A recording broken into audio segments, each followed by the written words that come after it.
No episódio de hoje, uma lenda do empreendedorismo brasileiro senta com a gente.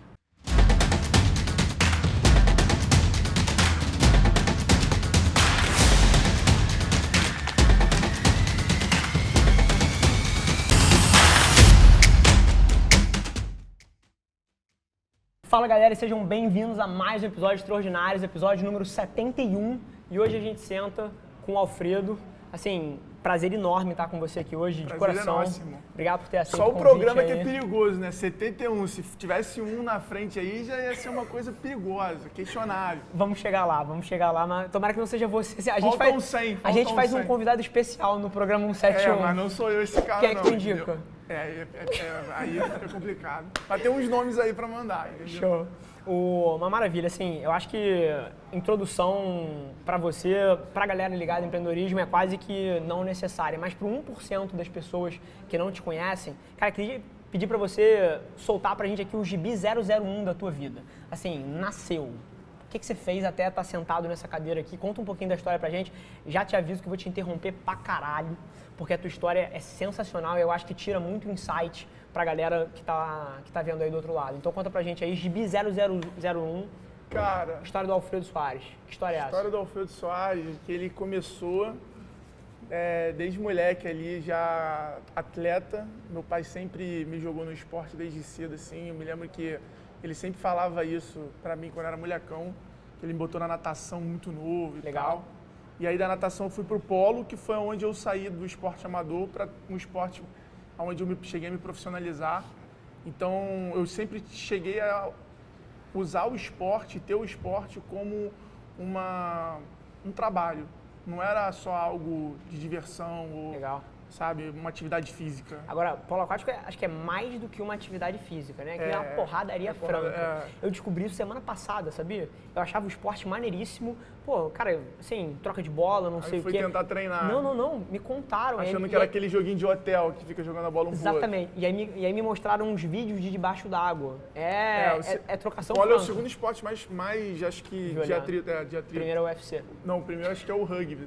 Perfeito. Porque o UFC hoje que os caras têm preparação, estão Perfeito. preparados, estão tipo, trocando ali no esporte, no polo, no rugby e tal. É um Às vezes colateral do esporte. Exatamente. E Legal. a porrada come solta. E aí polo aquático, pô... E aí o polo sempre no polo, desde a época do Tijuca, eu comecei a jogar no Tijuca, depois fui pro Fluminense. Durante essa troca já teve um pouco dessa transição, dessa compra, sabe? Dessa coisa de você ter que tomar essa decisão de sair do clube que você começou, trocar teus amigos. Legal. E quando a gente foi pro Fluminense tinha uma negociação envolvida ali. Então tinha, por um lado, eles pagavam na época a minha faculdade. Então tinha por um lado, né, foi exatamente nessa época de colégio para faculdade. Então tinha por um lado uma remuneração. Legal. Então tinha um comprometimento ali do meu lado, né, de treinar, de ser um atleta e não ser um jogador. Sim. Por outro lado também tinha essa remuneração do lado deles. Então o esporte para mim ele foi ali meu pilar, ali minha base, aonde eu aprendi muito, né? Porque no esporte você tem a competição com os outros times, você tem a competição interna com os outros atletas para você ser titular, para você ser bom. Você tem a questão de você ter que treinar sempre em alta performance para você poder estar preparado para o jogo. Então, assim, o esporte, quer queira, quer não, ele tem todo um trabalho ali que te exige em vários aspectos. Então, ele foi me preparando. Qual você acha que foi assim, eu não tenho dúvida, e assim, eu posso soltar o meu ponto de vista aqui, mas estou muito mais interessado na tua visão disso. O que você acha entre a similaridade de esporte em alto nível com essa porra que a gente faz aqui? É igual, é a mesma coisa. É a mesma coisa. E o que você acha que o esporte... Acho que o esporte pode ser até um pouco mais complicado do que o que a gente faz. Legal. Porque o esporte, ele hoje em dia, ele exige dos dois, né? Porque o atleta hoje, ele tem um lado do influenciador, ele tem um lado da mídia, ele tem um lado do patrocínio, ele tem um lado do produto, ele é tudo, né? Ele é o CEO e ele é o produto. Sim. Então, é um pouco mais Genial. complicado dele conseguir. A gente esteve sentado aqui, A máquina, o software é o corpo dele, Sim. é a performance dele. Quanto tempo que a Bárbara esteve sentada aqui? 2 semanas atrás?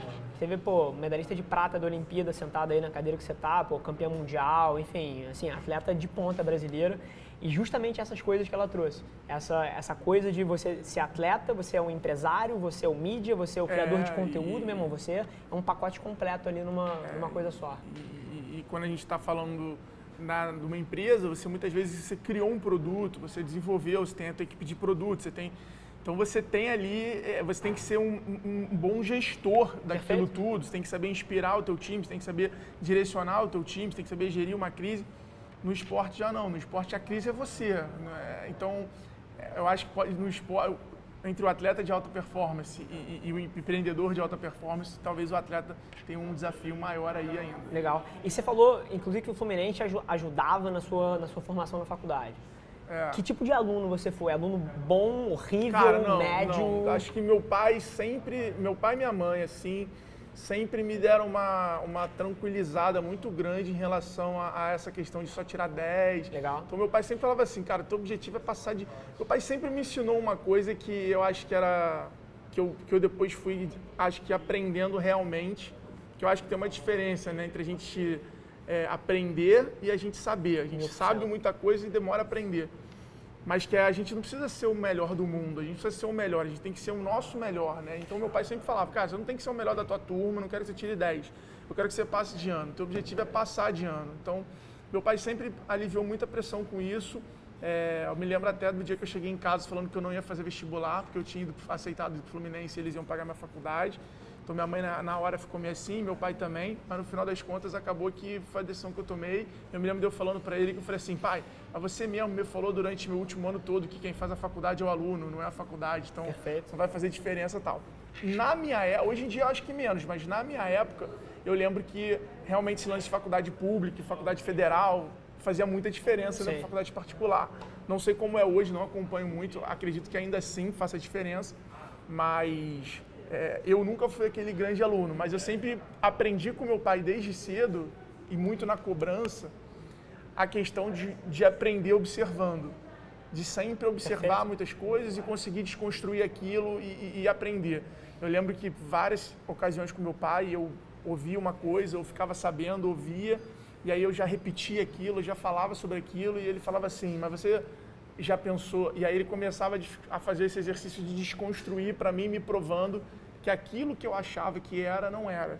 Então eu aprendi a tudo que eu olho, tudo que eu vejo, eu rapidamente tento desconstruir para conseguir mensurar a realidade, a verdade, exatamente, tipo, se é aquilo ou não. Então acho que eu fui criando essa habilidade de aprender muito assim.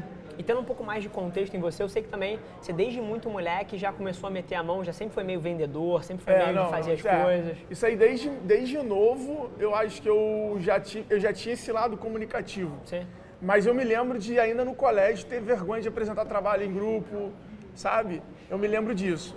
E aí eu me lembro que acho que na 5ª ou 6ª série, um dia foi um cara que trabalhava na Globo, era um ex-químico e já tinha sido dono de uma agência. Legal. Fazia uma palestra no meu colégio de Santos Anjos, lá na Tijuca. E ele foi lá palestrar pra gente, na época, pra galera da 5ª a 7ª série, 5ª ou 8ª série. Me lembro como se fosse hoje, até no auditório. E aí eu sentei assim numa das primeiras cadeiras e aí eu fiquei encantado com aquilo. Me lembro que o cara sentou assim no palco e começou a conversar com a gente. Foi uma palestra assim, que me marcou. E aí eu cheguei em casa falando pra minha mãe, falando, cara, eu quero fazer essa parada, eu quero ser palestrante, eu quero poder um dia falar e tudo mais. Que hoje em dia eu acho que, não vou dizer que você se arrepende, mas a rotina tá cascuda. Mas hoje em dia eu consigo, assim, mensurar e selecionar muito bem, assim, os eventos que eu vou participar e tentar encaixar na minha agenda de uma forma que não prejudique a gestão do meu trabalho e do nosso crescimento, do nosso plano de negócio.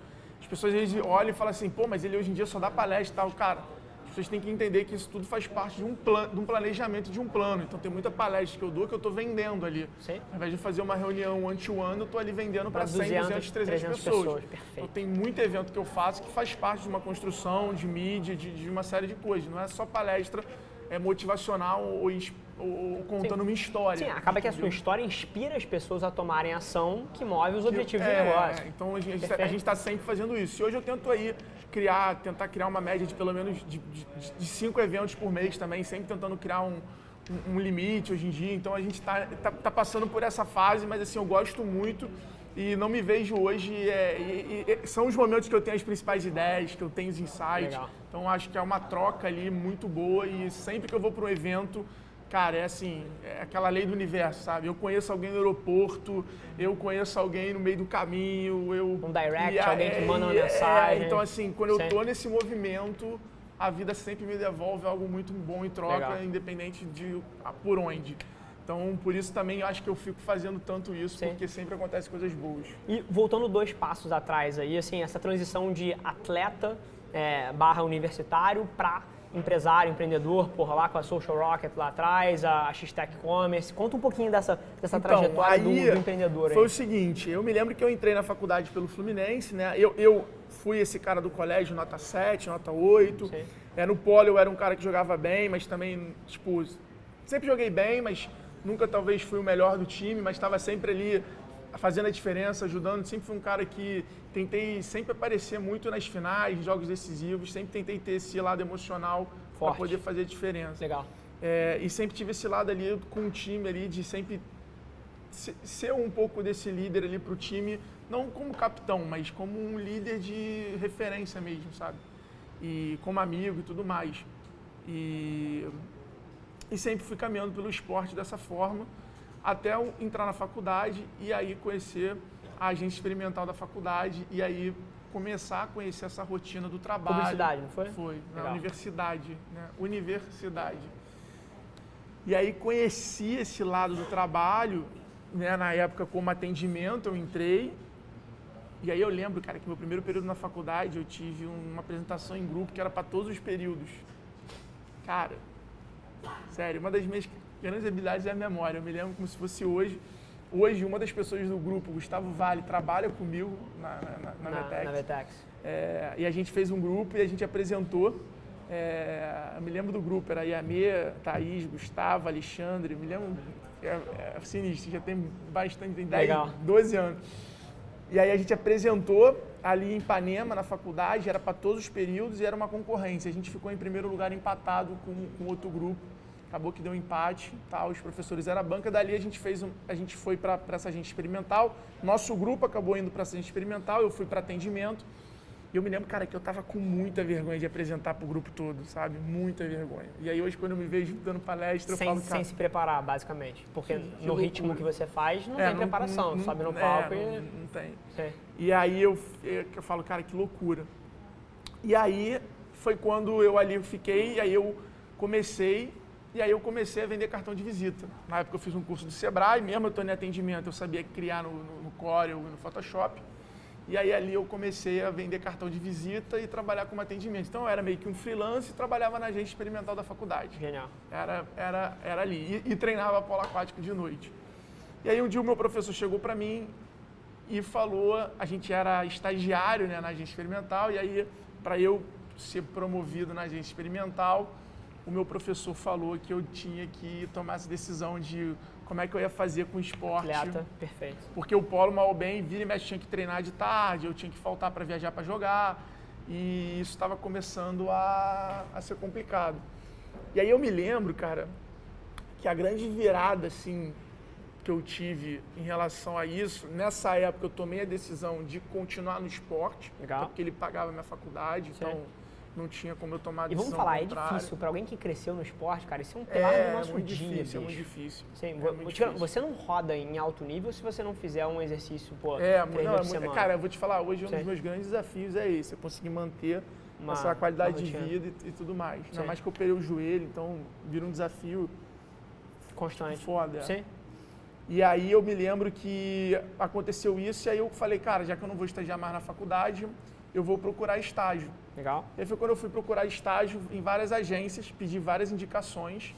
E eu era um cara que tinha uma experiência razoável, me senti um cara acima da média por ter entrado muito cedo na agência experimental. Então eu falei, cara, quando eu for pro mercado para procurar estágio, eu vou conseguir. Vou comer os outros estagiários. Exatamente, vai ser. E cara, eu só recebi não.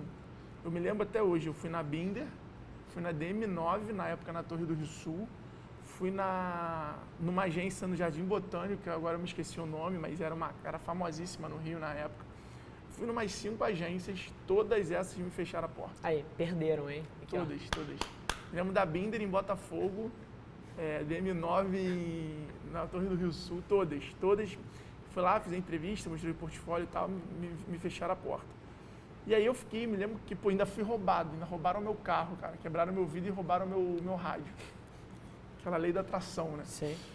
E aí eu falei, cara, que isso, brother, não é possível. E aí eu peguei e simplesmente falei, cara, esse mercado é uma panela, comecei a meio que ficar revoltado com o mercado de publicidade. Foi quando eu fui no evento do Nizam Anais, que é, assim, um dos meus grandes ídolos, como pessoa e profissional. Sim. E aí eu fiquei assim, cara, esse cara é fora da curva, e aí ele estava lançando a África, ele estava vendendo o IG, estava naquele processo ali. Tá. E aí ele contou essa história toda e eu falei, cara, é isso e tal. E aí eu resolvi abrir uma agência. Falei, cara, vou fazer maluquice, vou abrir uma agência. Fazer o meu, sim. E aí montei a Conceitual 360, que na verdade era Conceitual primeiro, era a agência. E aí eu fui e fiz sozinho. Na época, um dos meus primos tinha um site, melhorespraias.com.br. Ele falou, cara, a gente está sem ninguém para cuidar do site, então eu vou te pagar aí por mês R$1.000 para você me ajudar e tudo mais. E aí, Estamos falando de que ano isso aí? Ah, rapaz, estamos falando, acho que, porra, aí 2000 aí e... pegou. Ordem de grandeza, assim. Cara, eu tô com 31, eu tinha 18. Legal. Então, 2008, É, 2007 ali. Uns 10 aninhos aí, mole. Legal. 2 aninhos. E aí eu peguei e... 2004, se eu não me engano. E aí eu peguei e foi. E aí eu aluguei uma sala, me lembro que era R$400 por mês a sala, 190 Chegava te tomando já metade do negócio, mas era aquilo, eu estava amarradão, precisava tangibilizar que realmente eu tinha uma agência, tinha uma empresa. Sim. Eu cheguei na faculdade, né, meu irmão, gigante, né, cartão de visita. E, meu irmão, tem uma empresa, meu irmão, me respeita nessa porra. Sacou? Eu já comecei Tem uma assim, coisa, não importa, tipo assim, do nível que tá, porra, gigante, pequenininho, não, tem uma coisa do empreendedor... É o marketing de percepção, importa é a percepção que tu cria, meu irmão. E aí eu já cheguei, tipo, me respeita nessa porra, né? E aí eu me lembro que... Genial, velho. Depois disso eu peguei, e aí do nada, cara, o líder Gadelha me ligou, que alguém indicou, sabe aquelas coisas que tu não entende, né? Falando que eu fazia Buzzdoor. Eu nunca tinha ouvido falar de Buzzdoor, irmão. Na minha vida inteira. Não sabia nem o que era isso. E o cara me ligou falando, porra, tô fazendo uma campanha de lançamento para 4 artistas meus, eu preciso de Buzzdoor. Me indicaram você, eu queria fazer contigo. Falei, vamos fazer, pô. Qual o budget? Especialidade da tinha casa. ouvido essa palavra acho que de tarde na faculdade, qual o budget. Eu falei, qual o budget? Aí ele, 120 mil. Eu, porra.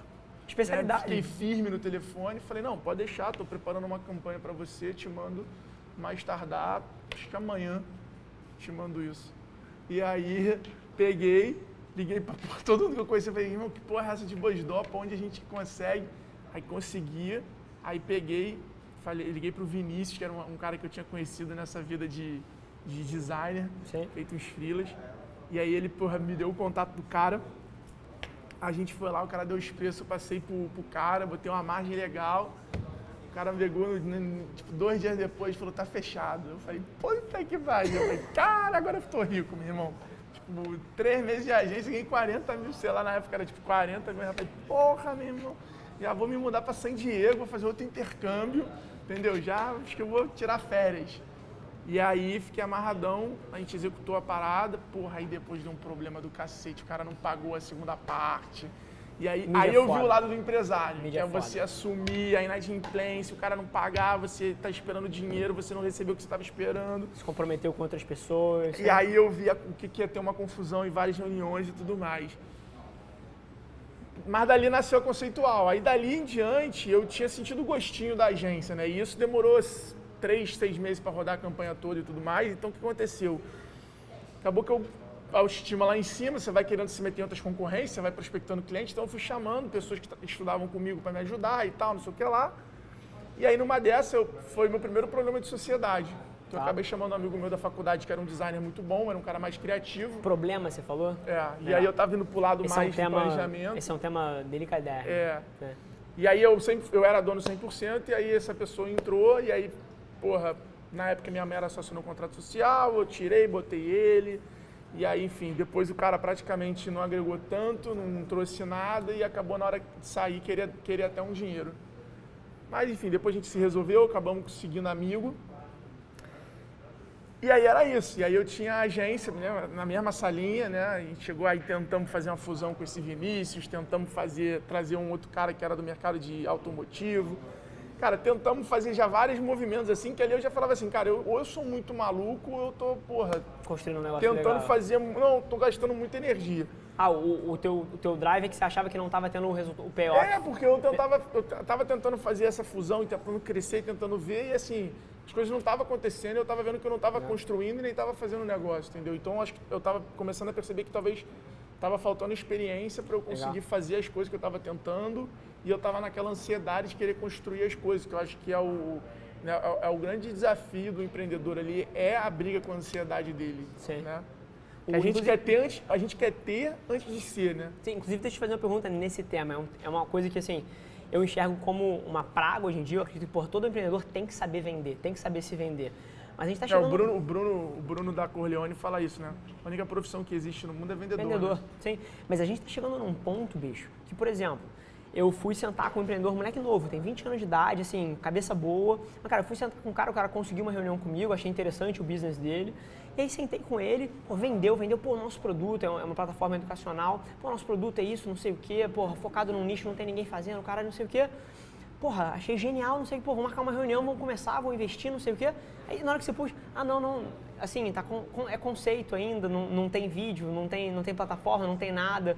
Tipo assim, chega num ponto que a galera tá ficando, assim, delusional.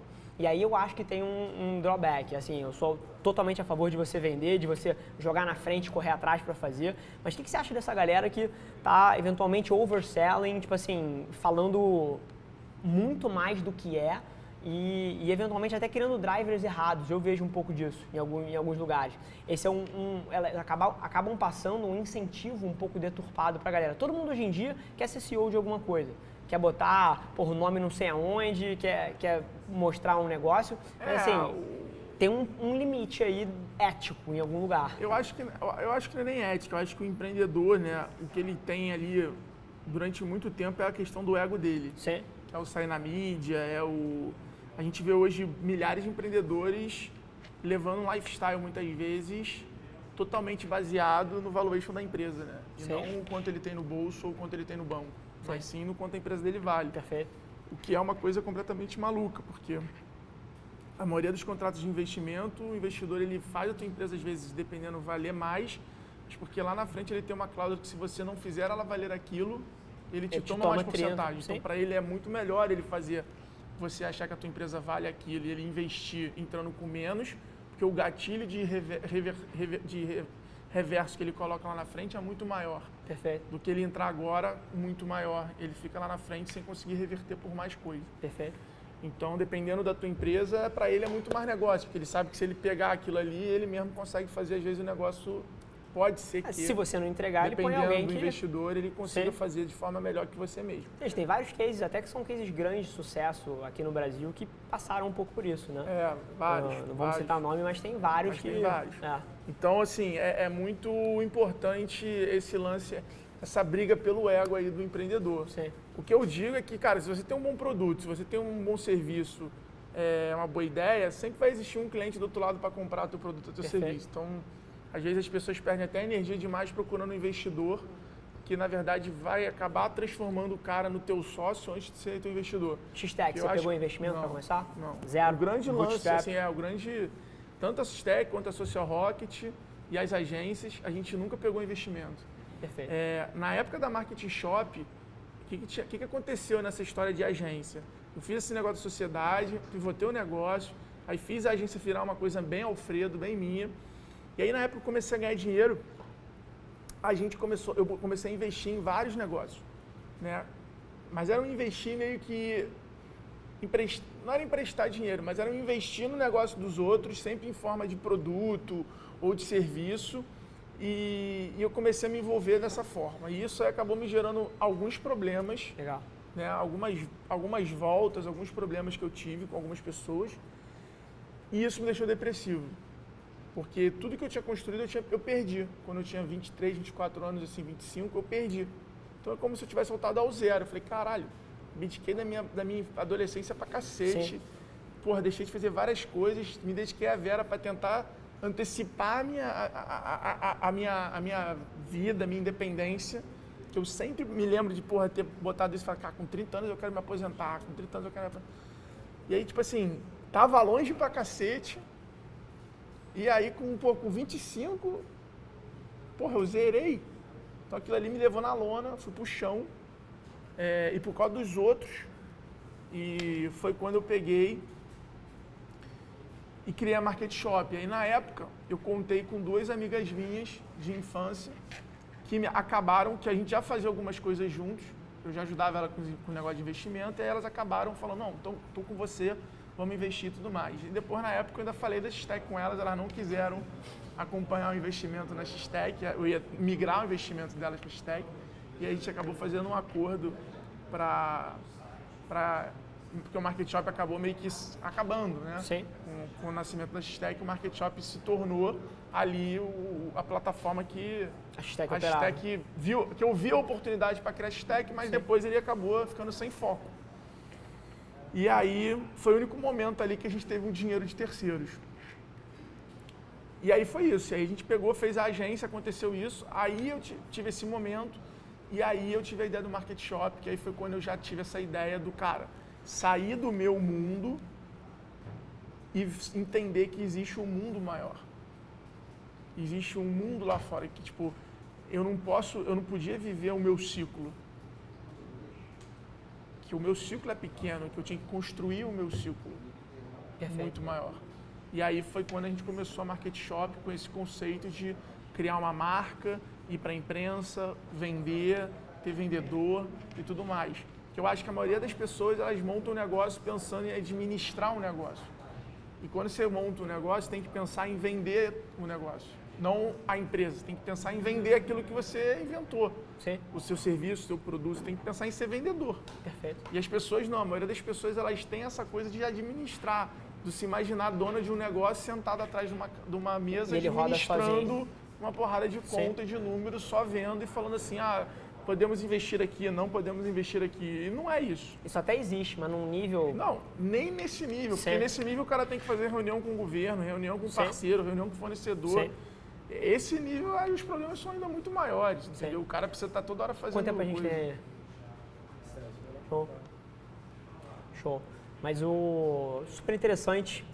Agora, transação da X-Tech, assim, como é que você conseguiu gerar interesse numa das maiores multinacionais de tech do mundo para querer fazer parte um pouquinho do teu negócio? Fala um pouquinho dessa... E aí, a Market Shop, a gente viu essa oportunidade do mercado de e-commerce, resolvemos criar um produto de e-commerce. Na época, tentamos parceria com a Loja Integrada, tentamos com a Nuvem Shop, tentamos com as outras empresas, não conseguimos com ninguém atendeu bola pra gente. Loja Integrada já era grande nessa época, né? Tava nascendo. Tá. Não era nem da Vetex ainda. Ninguém deu bola pra gente, a gente pegou e falou, cara, vamos criar o nosso. Criamos a M-Shop, que era o produto do negócio. A gente foi num evento em São Paulo da Vetex. Aí eu fiquei encantado, irmão. Eu vi uma palestra do Mariano, que era o fundador, fiquei encantado. Falei, caraca, esses caras são muito animal, são foda. Esse mercado é maneiro, vamos tentar criar uma coisa para esse mercado. E aí ali eu tive a certeza, mais uma vez, algo que eu já sabia, já tinha ouvido, mas eu já tinha aprendido, né? Já sabia. Eu já sabia, mas não tinha aprendido. E ali eu aprendi que para a gente criar uma empresa grande, a gente precisava criar um produto que fizesse os outros ganharem dinheiro. Perfeito. E não a gente. Ninguém nunca no mundo construiu riqueza ou construiu um negócio que não solucionasse um problema grande dos outros. E aí a gente entendeu isso ali. E aí eu falei, cara, Ricardo, a gente precisa fazer algo que não seja para resolver um problema da agência, que seja nosso. Você tem que fazer alguma coisa que seja para o mercado, para a gente, para designers. E aí foi quando a gente falou, vamos mudar o nome e tal. E aí na época eu criei o nome X-Tech, até já pensando, nasceu ali do Vetex, sonoramente. E aí criamos, e aí a gente foi no outro evento da Vetex, eu contei pro Mariano, falei, a gente deu o nome da nossa startup de X-Tech para confundir sonoramente com Vetex e tal. Ele achou maneiro, falou, vamos lá conhecer a Vetex. Lá atrás, ele chegou a fazer a gente se tornar um revendedor da Vetex. Legal. E não rolou. Não rolou. 6 meses depois, ele anunciou a compra da Loja Integrada. Cara, a gente ficou mordidaço. Mas a gente estava muito predestinado, assim, decidido, né, a construir a nossa empresa, a solucionar, atender o mercado de PME, o mercado de SMB. E a gente tinha um plano. Então a gente falou, cara, vamos construir tal e tudo mais. É uma frase do Lyoto Machida que eu acho incrível, né? Que a técnica vence a força e o espírito vence a técnica. Então a gente sabia que a gente tinha muito mais espírito do que os caras para tentar fazer o negócio. Ainda mais que depois de uma compra, você sabe que lá no fundo você perde um pouco desse espírito. Choque de cultura. Você tem uma perda do espírito Perfeito. ali. Você tem mais técnica, mais recurso, mas você perde um pouco. Você tem que buscar ele de novo, né? É um pouco igual relacionamento. Você pode acender a chama de novo, mas você perde. Sim. São fases ali. Enfim, a gente pegou, focou em construir ali de novo a plataforma, em evoluir. E aí a história é muito louca, né? Altos e baixos, completamente montanha-russa total. Acordava um dia achando que estava dominando o mundo, no almoço, porra, perdeu tudo. Depois, no lanche ali, na hora do açaí, porra, éramos o rei do mundo de novo e ia dormir com, tipo, não sei o que eu quero pra minha vida. E acordava de novo já achando que era o rei do mundo. Qual foi o momento que você falou, cacete, isso aqui vai rolar? E essa dúvida não era mais uma coisa, porra, ali do dia a dia, que tira o sono e que, porra, que atrapalha até a nível de estresse. Qual foi o momento assim, cara, isso aqui vai rolar? Cara, eu acho que tem dois momentos que acontecem muito durante uma jornada. Legal. É o vai rolar, é isso aqui mesmo, acertamos, que maneiro. E o fudeu, deu merda, agora, porra, pode acabar tudo. Sim. Acho que são duas paradas que você tá toda hora, tipo, exposto a passar por esses dois tipos de momento. 1000%. E a gente teve vários desses, né? O Black Friday de 2015, Foi um vai rolar. Foi um não vai rolar, a gente caiu, deu ruim. Esse agora a gente passou por uma ocorrência também de novo, mas a gente já estava mais maduro, já foi diferente. Mas vários momentos desses. Né? O Ricardo lá atrás não conseguiu resolver o checkout, a gente não conseguia lançar o produto, já tinha 60 lojas vendidas sem ter produto. E aí ele, porra, falou, cara, não vou conseguir. Eu falei, cara, então a gente vai ter que fazer Magento, vamos ter que fazer open source, vamos ter que fazer WooCommerce. E aí a gente foi tomar um café 7 horas da manhã na padaria virado, ele teve a ideia, voltou e fez em 10 minutos. Então assim, são vários. O momento que um programador austríaco que a gente tinha, que era um grande amigo, foi importantíssimo na nossa história, o cara simplesmente ligou pra gente falando, olha, tô indo me mudar, sumiu. Aí depois esse cara apareceu um ano depois, ajudou a gente pra cacete, depois ele mandou um e-mail falando, ó, tô indo passar o Natal na Áustria. Tá bom. Aí depois o cara falou, não volto pro Brasil mais, vou ficar na Áustria, sumiu de novo. Mas Então, são vários momentos desses e fudeu. É isso que eu queria buscar um pouquinho na tua resposta, porque eu acho que várias das pessoas que assistem a gente, que ainda estão num momento muito mais inicial da carreira, eu acho que até eles se confundem com esses momentos. Tipo assim, pô, vai rolar, não vai rolar, vai rolar, não vai rolar. Então eu queria deixar todo mundo tranquilo, porque isso não passa. Não, e não passa nem depois que você vende. Exatamente. Eu acho que eu vou tentar antecipar isso, mas os meus grandes aprendizados que eu estou tendo depois da venda da empresa, que traz um amadurecimento financeiro, traz, enfim, uma série de coisas, é que, primeiro, você tem que tentar trocar pensamentos por sentimentos, porque você consegue ter uma vida muito melhor e ser muito mais produtivo. Quando você está pensando muito nas coisas, você acaba ficando muito ansioso e você acaba perdendo muita produtividade. Então isso acaba sendo um desafio aí que vai te ajudar muito. E a outra é uma frase do Flávio Augusto, né? Uma coisa que ele coloca, que eu acho que é uma verdade, que é todo mundo quer ter as coisas. A pessoa, quando ela está ali olhando aqueles Instagrams motivacionais, a pessoa que está aqui assistindo nosso vídeo, ela está sempre pensando em ter. Eu quero fazer minha empresa para ter um carro novo, para ter minha casa própria, para ter dinheiro, para ter reconhecimento. Essas pessoas não chegam E as pessoas, na verdade, elas precisam querer ser o tipo de pessoa, coisa, ser referência, Sim. ser um cara. Porque se elas conseguirem ser essa pessoa, consequentemente elas vão ter o que elas querem. É um colateral. Essa é a confusão que todo mundo passa. Toda vez quando eu paro para analisar a minha vida para trás, que eu tentei ter, Genial. eu não consegui conquistar Genial. aquilo que eu queria materialmente. Genial.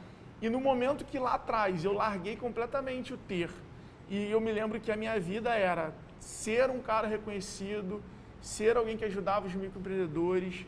Eu não me preocupava quanto a gente faturava, eu preocupava quantas lojas a gente tinha feito naquele dia.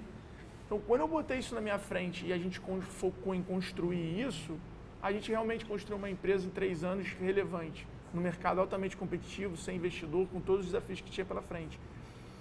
E aí, do nada, acabou que o universo, o destino, a sorte, sei lá quem vocês querem botar no meio do caminho. Você estava falando disso antes de começar a gravar aqui. Fez com que eu conseguisse ter aquele objetivo que era o meu lá desde moleque, que era talvez alcançar minha independência financeira. Sim. Ou se eu quisesse talvez, né, se aposentar, enfim. Com meus 30 anos, que era a minha meta lá atrás. Sim. Mas talvez se eu tivesse focado em ter durante esse tempo todo, eu não teria, porque quem diria que eu em 7 anos, 8 anos não conseguia, e fui conseguir nos últimos 2. Sim, é muito interessante isso que você colocou, e eu acho que a razão fundamental por trás disso é porque na hora que você foca em ter as coisas, a maioria dos objetivos e das coisas que você faz estão focadas no curto prazo. Você vai querer espremer a margem naquele cliente porque você precisa daquele dinheiro para bater aquela meta, para ter aquela BMW.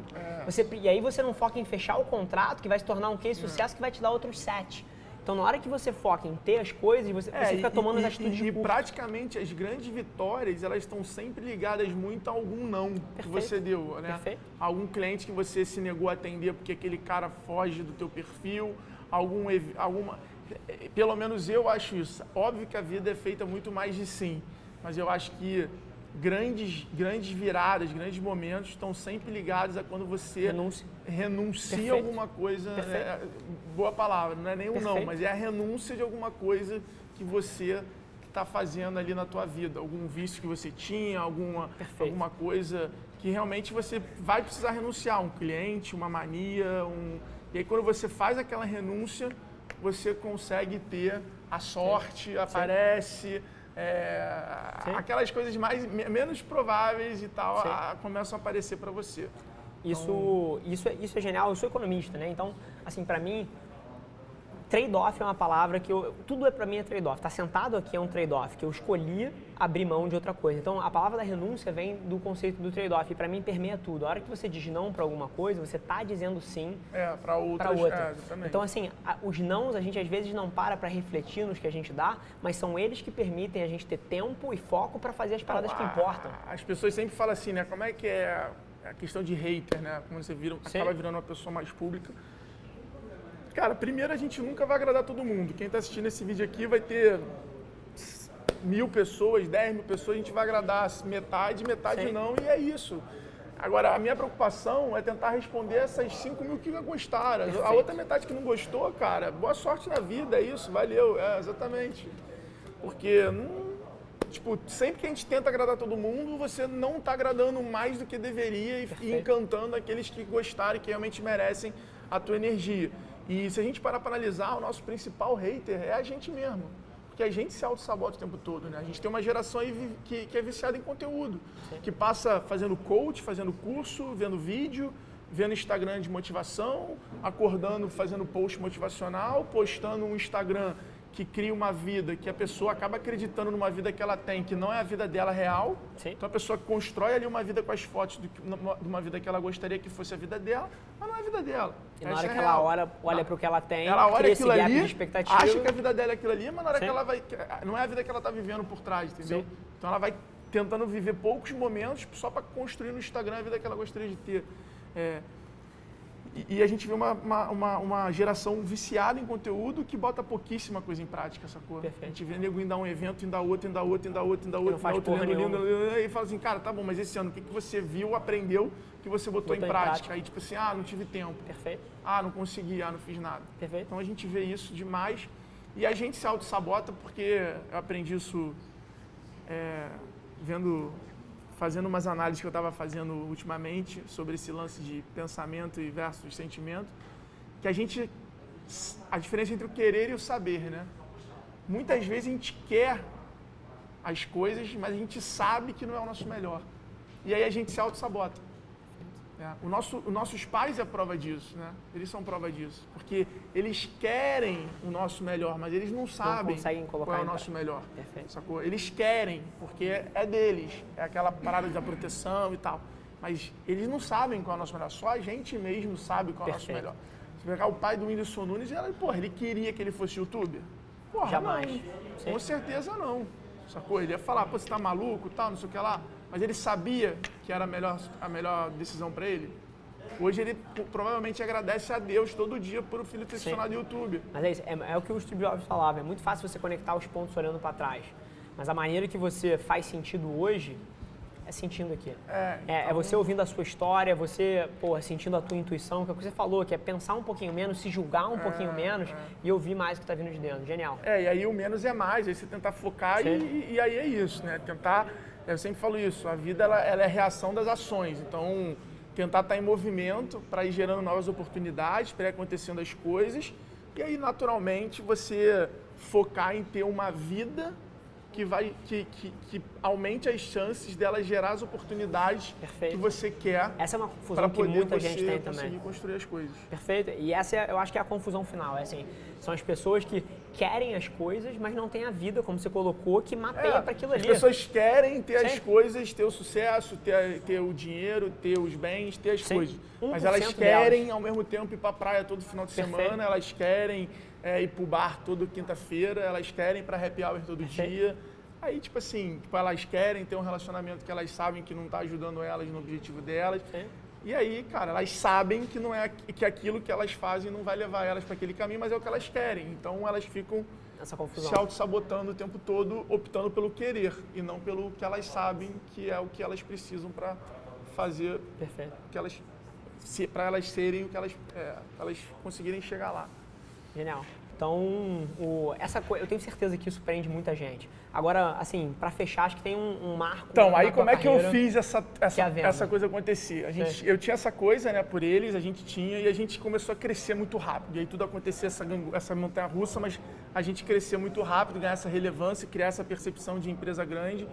E aí a gente sabia que a gente tinha alguns caminhos. Ou a gente ia precisar de um fundo de investimento, ou a gente ia precisar ser comprado, ou a gente ia sofrer muito para crescer no capital de giro. Crescer no capital de giro no mercado de tecnologia. Que é semi-impossível. A gente começou a analisar o mercado de tech, de fintech, começamos a ver os movimentos e falou, cara, risco alto, alguns movimentos. A Vetex era a empresa que a gente admirava. O que a gente percebeu foi, eu era um empreendedor, eu sou um empreendedor, eu sou raiz, eu gosto de vender, eu gosto de estar aqui falando, eu gosto de dar palestra, eu gosto de estar gerando negócio, ter ideia. Com gente. Eu não gosto de administrar. Eu não sou o CEO que gosta de ficar vendo número e administrar. Sabe? Eu não sou esse cara. Então, o que eu peguei, sentei com meus sócios, Ricardo e Jordão, que, cara, sem eles a gente, né, sem o time todo envolvido, a gente não teria feito isso. Acho que uma das coisas que as pessoas não sabem, mas que se a gente pudesse contar para todo mundo, cara, a gente pegou as pessoas que trabalharam com a gente desde o início e demos uma parte da venda. Então, a gente soube reconhecer a galera. E, cara, a gente simplesmente pegou e fizemos uma reunião no Entrecote, num restaurante ali no Shopping Tijuca, e falou, cara, o que a gente vai fazer? Se a gente pegar um fundo, a gente vai ser escravo e vamos ter que aprender a jogar esse jogo. Se a gente vender a empresa, a gente tinha outras ofertas na época, a gente vai ter que aprender a trabalhar de uma outra forma. E a Vetex, isoladamente, era a que tinha mais fit cultural. Então a gente se aproximou deles. Eles estavam em São Paulo na época, né? Não, Rio, a sede sempre foi aqui, né? Legal. A sede sempre foi aqui. E a gente se aproximou deles. Na época a gente se aproximou, foi uma estratégia muito louca, porque a gente pegava os estandes do lado do evento, a gente foi tipo estratégia de noitada, quando você quer ficar com uma menina. Você tem que ficar do lado dela, né? Porque não adianta, a pessoa tem que te olhar para você conseguir, né? Genial. Então, foi tipo isso, a gente usou a mesma tecnologia e estratégia de ficar com alguém na noitada. Você viu uma menina bonita, você tem que ficar do lado dela, porque se ela não te ver, não vai ter chance nenhuma. Então, a gente usou essa mesma estratégia, a gente pegava os estandes do lado deles, a gente fazia os eventos do lado deles, a gente fazia tudo que eles faziam e ficava ali cutucando sempre a loja integrada, tal, mostrando para eles o que a gente estava fazendo. Aí a gente começou esse papo, o papo demorou 1 ano até a gente chegar num acordo e aí fechamos o negócio. Foi um equilíbrio entre a gente conseguir liquidar um pouco da jornada e a gente comprar as coisas futuras. Então, assim, a gente está muito feliz, os caras receberam a gente... Braços abertos. Coração aberto, acho que é o principal, desde os fundadores da Vetex até a menina que cuida do escritório, sabe de onde a gente veio, sabe quem a gente é, sabe o quanto a gente é importante para a empresa. Sabe... Os outros sócios estão lá dentro ainda também? Estão. Legal. A gente, na verdade, a gente brinca que a gente é um só, sabe? A a gente é muito amigo, a gente criou uma unidade de trabalho nossa, assim, nós três, onde a gente se complementa muito, a gente trabalha muito junto, a gente pensa muito em sinergia, a gente sabe o que cada um é melhor, então a gente realmente hoje não consegue se imaginar trabalhando meio que separado. Então, a sociedade é um bagulho muito delicado. A gente levou a nossa sociedade lá pra dentro como se a gente lá dentro fosse uma pessoa. E como é que você acha que você manteve essa unidade e criou essa franqueza? Porque a sociedade é muito delicado. Cara, a gente, na verdade, faz tudo junto. Se Legal. a gente vê um imóvel e a gente quer comprar, a gente chega pros três e fala, galera, vamos investir em tal parada. A gente vê uma ação, a gente chega pros três. Então, assim, a gente criou um estilo de sociedade, até uma coisa que eu convivia com meu pai e com outros empresários, vi e peguei tudo que eu achava de bom e meio que falei, galera, o que eu acho que a gente tem que ser para dar certo é isso aqui. E eles concordaram. Então, assim, o Ricardo é meu amigo, a gente se conhece desde 3 anos de idade, 2 anos de idade. O Jordão, eu conheci ele com 25 anos na Market Shop, prestando serviço para ele. Então, eu acho que, tipo, a gente não tem que ser amigo, a gente tem que ser sócio. A gente não tem que ser, sabe? Então, a gente é sócio acima de qualquer parada. Então, assim, a gente não briga, a gente não discute, a gente é sócio. Tipo, cada um sabe muito bem quais são as responsabilidades dentro da empresa, como sócio, como líder, como operacional. Então, assim, a gente, quando vê que o ego de um está entrando na parte que não é dele, o outro já corta. Então, assim, é o número certo, de pessoas certas, a gente brinca com porcentagem para sempre a decisão. E aí eu acho que cada um sabe o seu papel e, cara, até quando vai durar? Eu acho que a gente nem em casamento, nada a gente, nem o mundo a gente sabe até quando dura. Mas né? as peças certas Mas colocaram. a gente, eu acho que em termos de equilíbrio, nós três, a gente realmente está ainda num momento aí com muita coisa para produzir junto. E das sociedades que você observou... Uma boy band que dá para produzir muito CD junto ainda. E das sociedades que você observou que não foram bem cedidas, você olhando outros negócios operarem, por que você acha que o nego mete os pés pelas mãos na hora de fazer uma sociedade? Cara, porra, quando os sócios têm ego, os dois têm egos, os dois querem aparecer, os dois querem mandar. Eu acho uma coisa difícil opinar, mas eu acho que é uma mistura de muita coisa envolvida. Eu acho que sociedade é isso. Quando você tem sócio muito amigo, aí você mistura amizade com sociedade, entendeu? Perfeito. Uma das coisas que eu falo com os meus sócios é assim, cara, a gente tem que conviver momentos e não a vida. Sim. É diferente, sabe? Você ter uma vida junto e você conviver em momentos. Então a gente tem que sim, às vezes, viajar junto. A gente tem que sim, às vezes, criar os momentos onde a gente vai se integrar, onde a gente vai poder trocar, onde a gente vai... A gente levar uma vida junto, a gente vai saturar como relacionamento, tipo, é natural, entendeu? Então, a gente busca muito isso no dia a dia, a gente busca, sabe? A gente não é aquela, vamos almoçar todo dia junto? Vamos... Não, então, tipo assim, cara, vamos evitar para exatamente ser saudável. Sim. Porque o objetivo não é a gente ser uma boy band, o objetivo é a gente durar 50 anos e não a gente ser intensos 2 anos. Perfeito. Acho que uma sociedade não tem que ser uma paixão, ela tem que ser um amor, tem que perpetuar, sacou? Então a gente tenta estar sempre ligado quando a gente está passando dos limites. Então a gente vai criando essas nossas regras natural, sabe? Tipo assim, quando um ligar, atende, tipo, sabe? Coisas assim que, diminui a chance de um desgaste, do estresse, do cara... Então a gente vai criando essas coisas e, cara, até hoje tem sido maravilhoso nós três juntos. A gente fizemos várias coisas, já que erramos muitas vezes, já compramos ações erradas, já investimos em fundo errado, a gente gosta de errar e acertar. Graças a Deus a gente acertou mais do que errou. E hoje em dia lá na VTEX, o que você está fazendo? O que você está metendo a mão? O que você está mais animado em estar fazendo? Cara, hoje lá eu estou muito animado com o desafio da empresa como um todo. Legal. Não importa onde eu estou podendo ajudar, a empresa como um todo tem um desafio muito maneiro. Mas eu estou muito focado em criar um novo produto global com a tecnologia da VTEX para a SMB. A gente conseguiu reunir hoje um time muito forte, com o Renato, com o Éder, com a galera lá muito, muito incrível mesmo, que eram de outras áreas da VTEX. Então a gente está com cara de produto, com cara de UX, com cara de... O Renato é uns 10 anos de VTEX, sabe? Então um cara que entende código. Traz pra frente. Então a gente está fazendo um produto com uma infra robusta, um produto para ser global, criamos uma marca para ser global.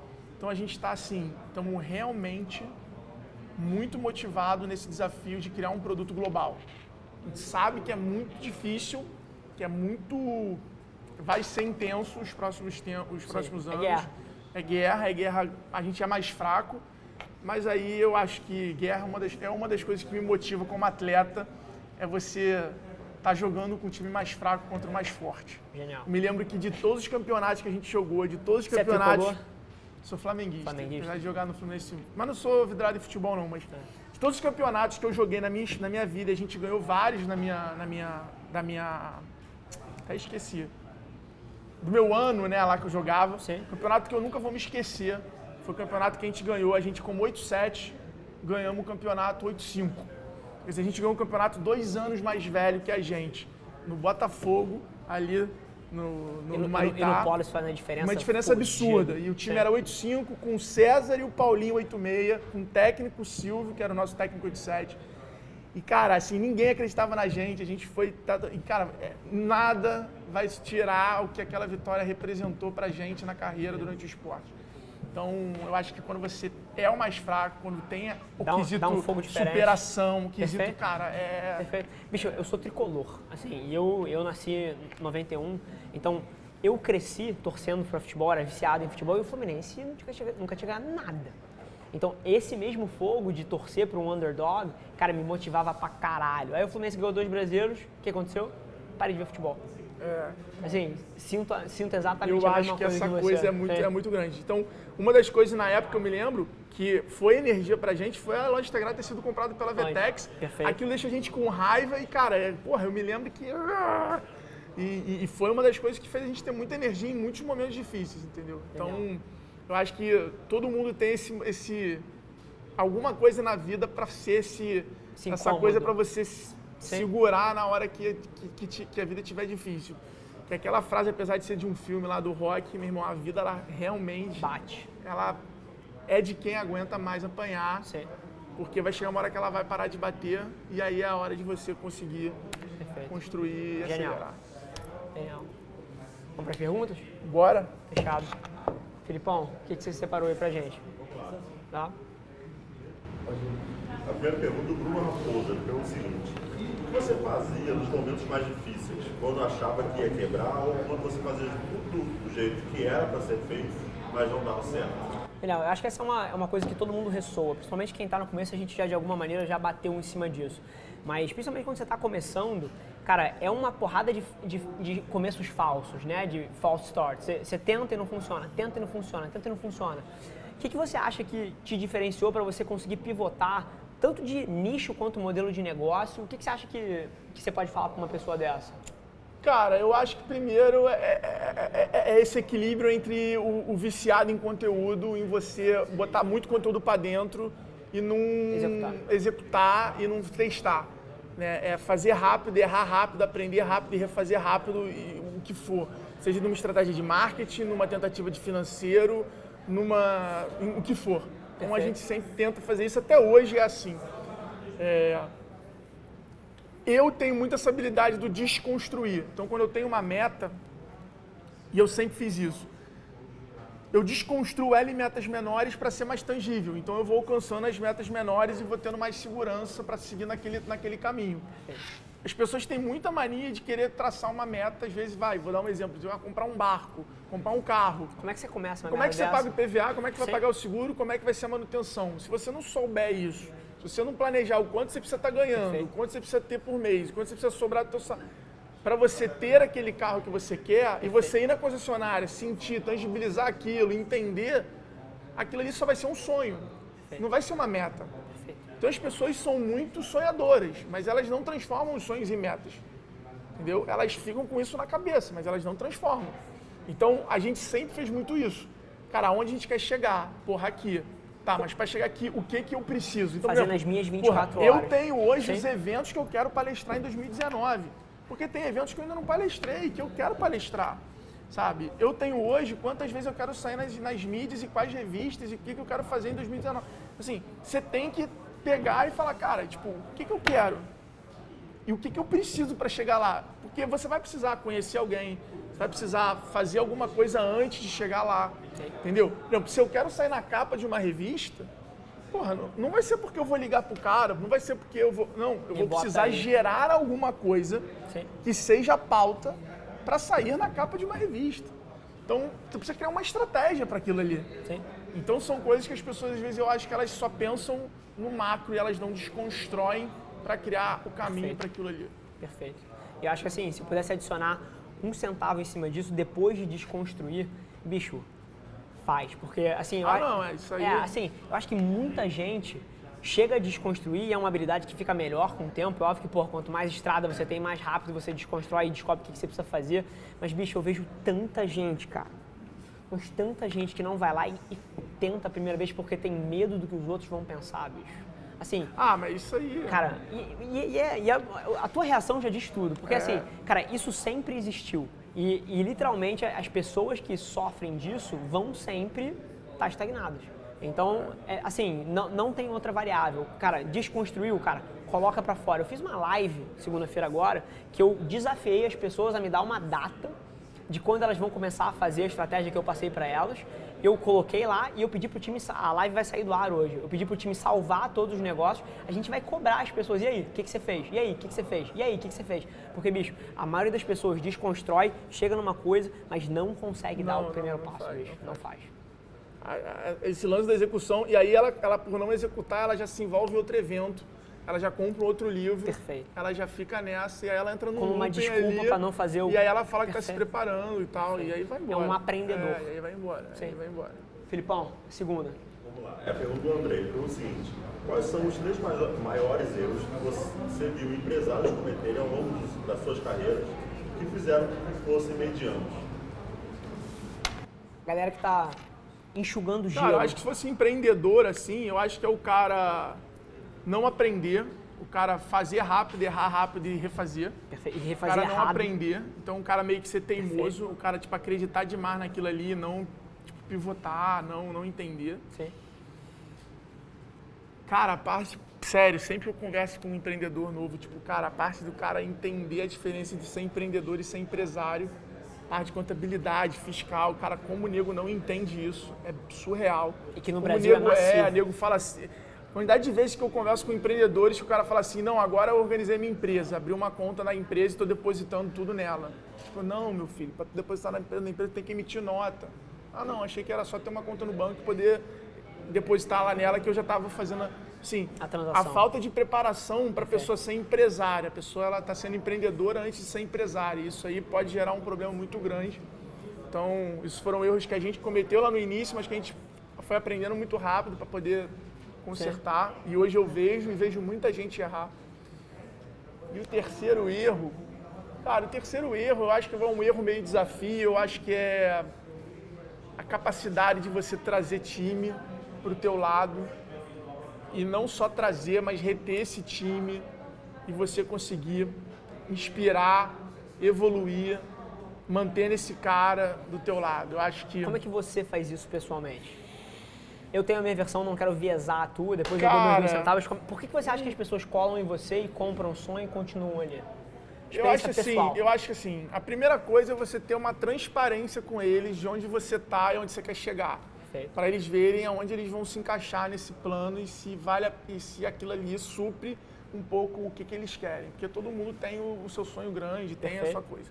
Então a primeira coisa é essa transparência. A segunda é você mostrar para eles essa segurança, essa capacidade de execução para a pessoa do outro lado, ela ter a confiança, tipo assim, cara, porra, executo.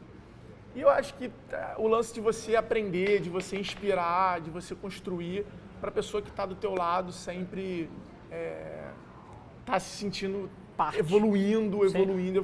E, cara, eu acho que é isso, é transparência, você tá sempre ouvindo a pessoa, sabe? Você mostrar que é uma pessoa... Eu falo pro meu time isso hoje, sabe? Eu falo, cara, meu time todo tem meu... Tipo, não tem isso, sabe? Meu time todo tem meu WhatsApp, meu time todo pode mandar mensagem para mim. Tipo, não importa em que revista, em que portal, o que aconteceu eu sou altamente acessível para qualquer pessoa do meu time, entendeu? Para a mulher que serve café, para qualquer um do meu time, a qualquer hora, a qualquer momento. Então eu falo para eles, o meu papel como líder, como gestor como líder de vocês é ser recurso para vocês. Então que vocês tenham autonomia e liberdade para vocês tocarem as missões de vocês, mas que vocês saibam me usar como recurso. Perfeito. Não para eu falar o que vocês têm que fazer, mas para vocês saberem me usar como recurso para conseguir vocês alcançarem o que vocês querem. Perfeito. E achei muito interessante o teu segundo ponto da franqueza e da transparência, que eu juro por Deus, eu sento com muito empresário hoje em dia e eu juro por Deus que tem gente massivamente bem-sucedida que em algum momento ainda é incapaz de entender que cada pessoa aqui, cara, tem uma porra de um sonho. E tem uma vontade lá dentro, e tem uma coisa que ele quer construir. E aí, na hora que você não divide o seu sonho e não mapeia as pessoas falando, ó, cara, se você ficar aqui, você pode chegar aqui, isso faz sentido pra você? E tem muita gente que não consegue fazer essa conta. E aí fica assustado quando eventualmente uma pessoa-chave do time mete o pé. Eu acho assim, sempre depende da pessoa do outro lado também, né? Então, porra, lá no meu time, eu deixo muito livre pra pessoa, tipo assim, cara, o meu trabalho como gestor, não como líder, como gestor, é identificar qual é a melhor habilidade daquela pessoa e qual área que eu acho que ela vai produzir mais. Perfeito. E ela tem o desafio de trabalhar na área que ela quer e produzir mais. Então fica aquela coisa, se ela às vezes está numa posição, numa área que ela acha que ela pode ter uma ideia maluca, ela pode fazer, cara, o meu papel é ter, como líder, é ter a liberdade de falar, cara, me fala, me conta, vamos investir na tua ideia, vamos te dar a estrutura para você fazer, vamos lá, a gente quer te incentivar. Se isso vai trazer retorno para a empresa, estamos aqui para isso. Que aí você dá corda para aquela pessoa que é estagiária virar CEO. Perfeito. Entendeu? Porque no final das contas é isso que interessa. Genial. É isso que importa, é o resultado final da empresa. Show. Que é isso, né? Você tirar você do centro e botar a empresa no centro do negócio. A empresa crescer, a empresa sempre valer. Que você seja o porta-voz, mas cultura que você constrói. Eu falo que cultura é quando você coloca pessoas diferentes alinhadas ao mesmo propósito. Se você pegar pessoas iguais, você não está criando uma cultura, você está criando uma tribo. Sim. Agora, quando você junta pessoas de diferentes estilos, diferentes personas, alinhadas ao mesmo objetivo e propósito, você cria uma cultura. Sim. E cultura... Porque dali vai nascer uma cultura, dali vai nascer um estilo, dali vai nascer um jeito de você fazer as coisas. Fazer aquele bando de maluco seguir junto para o mesmo caminho. E cultura é fantástico, porque principalmente quando você está crescendo num negócio muito rápido... A cultura é o que determina o ritmo do crescimento da tua empresa. Perfeito. Você não tem, às vezes você não tem processo, às vezes você tem um nível de ambiguidade bizarro. E a cultura supre todas essas falhas. Cultura é o que vai determinar o sucesso. Uma das minhas palestras eu falo que as pessoas acreditam que inovação é tecnologia, que crescimento é ferramenta, é tecnologia. E, na verdade, crescimento está muito mais associado a pessoas, a mindset e a equipe e cultura. Perfeito. De como ela vai absorver o crescimento de uma empresa, de como a equipe vai absorver. Porque você pode contratar o SAP, você pode contratar a melhor empresa do mundo, você pode contratar o SAP, né, um RP da vida, mas você pode contratar a melhor empresa do mundo, a melhor ferramenta do mundo para alguma coisa. As pessoas vão operar Irmão, essa merda. Sim. Se teu time não estiver preparado para absorver aquela tecnologia, se eu contratar a melhor HubSpot, a melhor ferramenta, está preparado para... Então, teu time precisa estar com o mindset alinhado para você conseguir fazer a tua empresa crescer rápido. Bom. Filipão, solta a terceira pra gente aí. Vamos lá, hoje pergunta do Guilherme Simões, ele pergunta o seguinte: como começar do zero? Começando, porra. Eu acho essa pergunta fantástica, juro por Deus. Porra, não é? Juro por Deus, Caralho. todo mundo pergunta isso, cara. Tem várias maneiras, né? Vira afiliado de um produto e começa a vender. Mas você sabe que quando as pessoas perguntam isso, eu tenho a impressão que elas não querem a resposta, elas querem meio que uma permissão. Tipo assim, tem uma porrada de gente que sabe... boa. Cara, eles sabem o que fazer, eles sabem o que querem fazer, mas parece que o cara quer a permissão para fazer o que eles já sabem que tem que fazer, bicho. Eu acho isso fantástico, porque a resposta é tão simples quanto essa. É tentar. É estar preparado. Acho que a primeira coisa é se preparar para errar, para quebrar, para nego, porra, te zoar, que é isso que pode acontecer. Hoje eu encontro várias pessoas que eu dei palestra 2 anos atrás e tal, não sei o que lá, e nego construir startup que tá maior que a X-Tech. Sim. E, pô, tem é outros- iradaço pra cacete. Eu falar, pô, irado, tal, não sei o que lá. Então, assim, é você entender o que você vai precisar para chegar onde você quer ali. Começar do zero, meu irmão, não precisa de investidor, vai vender. Se você tem um bom produto ou serviço, sempre tem alguém do outro lado a fim de comprar. Né? Pô, você tem agência, você sabe como é que é. Sim. Sempre tem um cara querendo comprar o que não existe. Sempre tem. Se o que você inventou resolve o problema de alguém, sempre tem alguém com aquele problema disposto a pagar sem existir o produto. Sempre vai ter. Então você vai ter que bater em 1, 2, 3, 10, 100, 1000 portas até encontrar esse cara que vai pagar, vai viabilizar, você vai construir aquele produto e aí depois Escala você a vai partir ter que vender. Ah, mas eu não tenho não sei o que lá. Cara, vira afiliado. Ah, mas eu não sei o que lá. Pega produto consignado. Então assim, começar, acho que o zero ele não existe, sabe? O zero ele é um pouco igual ao sucesso. Não existe o zero. Por que não o negativo? O que seria o zero? Porque você não vai estar negativo. Perfeito. E às vezes você começar negativo é melhor do que começar do zero. Então o impulso vai ser maior. Então não existe começar do zero, existe começar. É igual ao sucesso. Não existe você Chegar ter lá. sucesso. Sim. Existe você estar no sucesso, assim, se manter ali. Porque o sucesso, quantas pessoas tu conhece que já tiveram dinheiro e já quebraram? Mais da metade. Sim. Quantas pessoas já, foram um cara de sucesso, já tiveram no topo e hoje em dia estão low profile ou, não aparecem mais e tal. E o inverso. As pessoas que eu conheço mais fodas, estavam fodidas. mais fodas, não gostam de aparecer. Não gravam um vídeo pro YouTube, não palestra, não fazem nada. As pessoas que mandam no mundo não fazem isso. Eu conheço elas na Endeavor, tal, não sei o que lá, mas são escolhas, são dons, são sei lá o quê. Sim. Mas é isso, elas preferem ensinar para menos pessoas ensinarem para outras pessoas. Então, sucesso é um pouco isso, assim, não é estar gravando, não é sair na matéria. Sucesso é você realmente conseguir encontrar esse ser que você quer ser, você chegar onde você quer chegar, é você conseguir construir esse equilíbrio entre a tua vida, o teu trabalho, tua família e tudo. Então, e para isso você não chega lá, você tem que ficar lá o tempo inteiro. Você está. Então, Sim. é um pouco isso. Mas eu acho genial isso. E voltando a esse conceito, eu acho que ninguém começa do zero. Assim, você pode estar no negativo, igual a mim, comecei, a empresa da família tinha 3 milhas de dívida, comecei daí. Agora, alguém que tá teoricamente no zero, cara, não tá. Porque te garanto, o cara pode vender as merdas que tá no armário. Não, tem um cara que fez uma coisa uma vez e ele me ensinou isso há pouco tempo, o Douglas da Stay Filmes. Ninguém está do zero, porque você que está do outro lado, você provavelmente conhece no mínimo 100 pessoas. Então, 100 pessoas, tu pode vender para elas alguma coisa. Então, do zero, ninguém tá. Sim. Né? Sim. Então, bicho, e até outras coisas, tem um skate no armário, cara, tem uma camisa que tu não usa. Cara, do zero ninguém tá. Tem afiliado de produto digital, tem afiliado da X-Tech, tem... Então, assim, o lance do zero esquece, a questão é o começar, e aí o começar, aí você fala assim, não, filho, mas eu não tenho R$1 para investir mesmo. Aí, cara, tem uma forma de você fazer. Vai lá no teu Facebook, manda direct, manda inbox, entra em fórum, começa a criar audiência. Então, assim, também não é desculpa você falar que não tem dinheiro, vai por outro caminho. Caminhos existem vários, uns dão mais trabalho, outros dão menos, outros... E no final das contas vai depender de quão boa a pessoa é, que talento é uma variável. Eu dou um exemplo assim, que dentro da minha família me pediram uma vez para ajudar uma pessoa, e aí essa pessoa no mesmo dia estava numa festa e eu estava indo palestrar num evento. E aí eu virei para minha tia e falei para ela, tia, por que eu deveria ajudar essa pessoa que está na minha família e não a pessoa que foi lá até a minha palestra num sábado de tarde com um currículo, ficou em pé 1 hora para me entregar o currículo e pedir para trabalhar comigo? A troco de quê?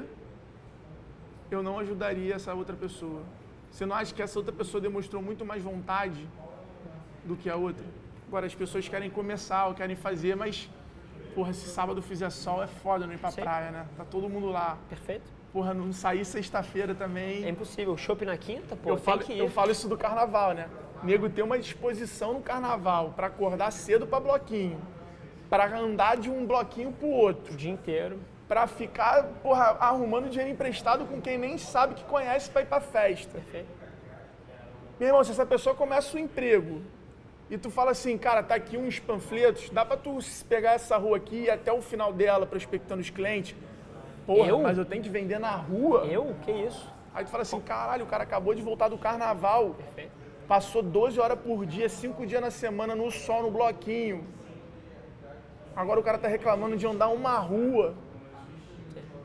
Aí tu fala assim, pô, tem alguma coisa errada mesmo. Não quer. E na maioria das vezes são essas pessoas que estão reclamando ou que estão falando alguma coisa, entendeu? Então, Inclusive porque, sabe qual é a forma que eu vejo não reclamação? sei se é esse cara, tá, que tá perguntando, mas mais uma vez, é pra todo mundo. Tô Isso falando aí aqui bate o que eu 30% vejo aí, da uma galera. porrada de amigo meu, de pessoas que eu conheço. Às vezes a gente mesmo, né? Eu falo isso, eu falo, empreendedor não é uma profissão, é um estado de espírito. A gente às vezes está empreendedor, às vezes não está. Às vezes a gente está numa fase que tá difícil ter ideia, tá difícil ser proativo, tá difícil resolver problema. Então às vezes a gente está em fase que a gente não está num momento empreendedor. Empreender é estado de espírito. Sim. E até a forma que eu enxergo reclamação é muito diferente também. Cara, a pessoa que externaliza uma reclamação, bicho, é porque ela quer se sentir bem com aquele evento. Tipo assim, quando você reclama, você tá tirando de você a responsabilidade de fazer aquela merda dar certo, bicho. É tão simples quanto isso. O cara que reclama é porque ele quer tirar dele o peso de fazer aquela merda funcionar. Então, assim, e eu não tenho pena, eu não tenho, assim, e até essa coisa de ajudar os outros, eu não tenho tanto interesse em ajudar as pessoas que não estão dispostas a se ajudar, bicho. O mundo sempre teve dois tipos de pessoas. As que estão fazendo por onde e as que não estão e querem, de alguma maneira, se sentir bem com o fato de não estarem fazendo. Meu pai falava pra mim a vida inteira que, cara, se você quer alguma coisa, não precisa ficar falando não. Vai lá e faz que as pessoas vão ver o que você está fazendo. Então, eu acho que é um pouco por aí também. As pessoas olham hoje e falam, ah, nossa, que bonita a história e tal, mas, cara, porra nenhuma, é isso aí, é montanha-russa. Me lembro que do mesmo jeito que essas minhas amigas me ajudaram lá no início, no momento onde elas não quiseram seguir para a X-Tech, elas queriam resolver e queriam o dinheiro de volta e eu tive que pagar uma parte e depois tive que ir pagando todo mês. Eu não tinha para pagar direito, então eu tive que ir pagando e era tipo, pô, vende teu carro, resolve aí. Então era tipo, e aí, e agora? E tipo, cara, não tem nada a ver meu carro com o negócio, eu vou pagando vocês dessa maneira que eu posso também, porque eu já estou me responsabilizando pelo negócio que poderia ter dado errado e vocês entraram no negócio, quebrou, mas estou honrando, porque eu sei que vocês me ajudaram. Então assim, é difícil, cara. Pra caralho. E é isso, o jogo é esse, não tem... A diversidade, eu acho que é a palavra. E depois que você vende empresa, depois que você ganha dinheiro, que você chega lá, que você acha que acabou, não acabou. Só mudou.